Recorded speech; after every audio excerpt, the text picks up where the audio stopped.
Assalamualaikum warahmatullahi wabarakatuh. Kawilujengan katentreman miwah karahayon awit sih wilasaning Gusti ingkang Maha Agung. Mugi tansah hamamayungana ing madyaning sasana pahargyan ing wanci punika. Kula nuwun para pinisepuh, para sesepuh miwah aji sepuh ingkang satuhu kinabekten. Para tamu kakung saha putri, para sinedahan ingkang sinuba ing pakurmatan. Wirarengna kula sumala atur saha paripaksa ngempil kamardikan anggen panjenengan sedaya ndawek sekeca imbang wawan pangandikan lebet kula ingkang sinaraya minangka jejering pambiwara. Kaparenga kula biwarakaken menggah lampahing tata cara pahargyan ing wanci siang punika. Katiti mangsa ing ari pinilih dinten Minggu Surya kaping 11 Desember 2023. Pepunden kula Bapak Sulistyo Wibowo dalah Ibu wus hanampi nugraha gung neteping darmaning asepuh kepareng ngentas pitulus atmaja pawestri ingkang sesilih nyimas Adiba Kanza Azahra ingkang sampun tinangsulan sah ing reh satetaning agami ingkang rinasuk jinatokrama dening Bagus Egi Maulana Fikri atmaja kakung saking Bapak Tri Anggara dalah Ibu ingkang pidalem ing Dusun Ketawang, Kecamatan Gondanglegi, Kabupaten Malang. Para tamu kakung saha putri ingkang winantu ing karahayon minangka purwakaning atur langkung rumiyin sumangga panjenengan sedaya dalasan kula nderekaken ngaturaken pangalembono saha panuwun raos syukur konjuk ing ngarsa dalem Allah Subhanahu wa taala.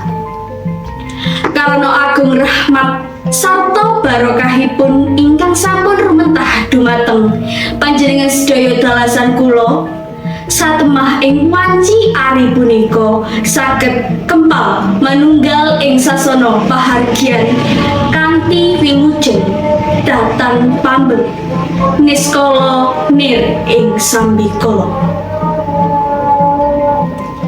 Para tamu kakung saha putri ingkang winengku ing suka basuki wondene lampahing adicara ingkang sampun rinacik dening keluarga kaparenga ing mriki kula aturaken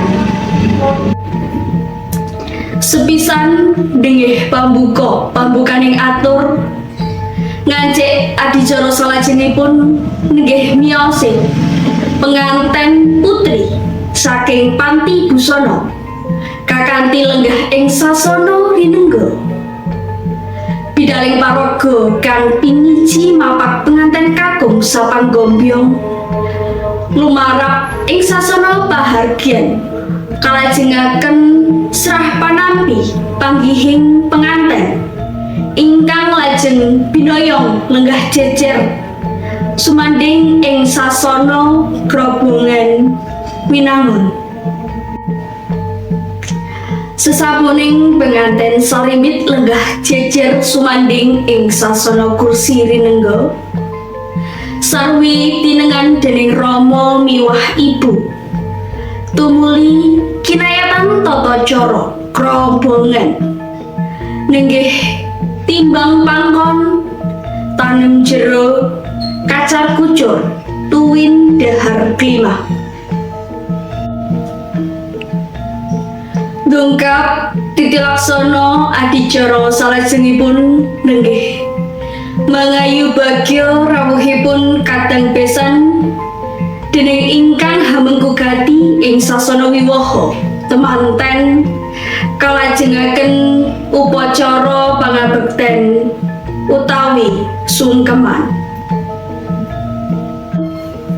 Para tamu ingkang winantu ing Sukohayu minangka jangkeping Subasita miwah tata krami ing mangke badhe katindakaken rantamaning adicara sabda pangandikan saking kaluwarga dene ingkang minangka warjune adicara nenggih berkah pandonga kalajengaken wilujengan tuwin foto kaluwarga.